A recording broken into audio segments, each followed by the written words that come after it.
Well, there's definitely something to be said about movement and high energy states in and of itself, as it almost immediately cures you, enhances your capabilities, switches you on, you're prepared, you've gained focus, you've armored yourself. So I'm gonna guess, I'm gonna hypothesize that you try this experiment out yourself. If you've ever felt unsure of yourself, you felt agitated, maybe you're about to meet a new person, do a job interview or do a presentation in front of 50, 100 people, and giving you the full attention, all focus on you, and you feel uneased, very nervous perhaps. So I'd like you to entertain this thought.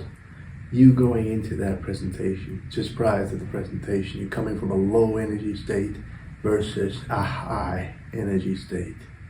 So you're coming from a low energy state, you've just been sitting down, you get up there and your mind is playing tricks on you, perhaps it's telling you all sorts of things. You feel overwhelmed to the point where it completely ruins the beginning, at least the beginning of your presentation, versus a high energy state. So if you can imagine, if you could do it somehow,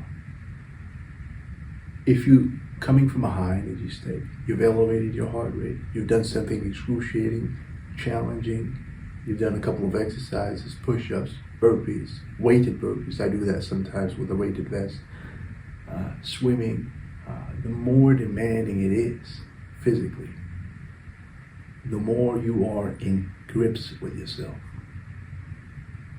the more you gain clarity. Somebody is asking me, what's the definition of fulfillment? That's a good question. What is fulfillment? Somebody may say, fulfillment for me is painting. Somebody may say, well, fulfillment is just providing for my family. That is true. We all have different interpretations. But if I were to give you an analogy, perhaps, if I were to give you something relatable that I think any human can relate to, is the moment after you've done something excruciating. If you've felt like drowning, I've felt like drowning sometimes. If you've endured extreme heat, extreme cold for an extended period of time. If you've done something very, very challenging and excruciating, and if you endured the pain, just the moment afterwards, when you know it's all over, you finished, you made it, you have allowed yourself to retreat, or you have the opportunity to retreat. That state is fulfillment to me. That is what I would describe is fulfillment.